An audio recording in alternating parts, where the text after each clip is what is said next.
Hi guys, this is going to be probably the shortest of our little review videos, and it's just a quick explanation of how you use a special case like a difference of squares to quickly factor a quadratic that is a difference of squares. So basically what you're going to do is you're going to recognize that this is a difference.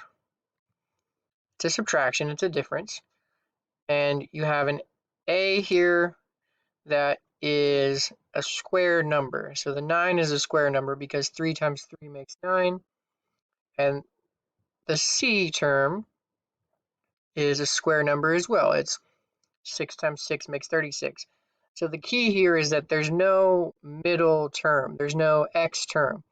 But you do have a difference, and you have a square number for x squared, and you have a square number for the constant term, for the c term. So you recognize difference, square number, and you go, oh, okay, I can do this real quick without having to use quadratic formula or another method like that. What you're going to do is you're going to take the square root of 9, and it's 3. So you're going to put 3x, and the square root of 36, and that's going to be 6. Put another 6 here. And then one of them will be a plus, one of them will be a minus. See if I can make this look a little neater for you guys.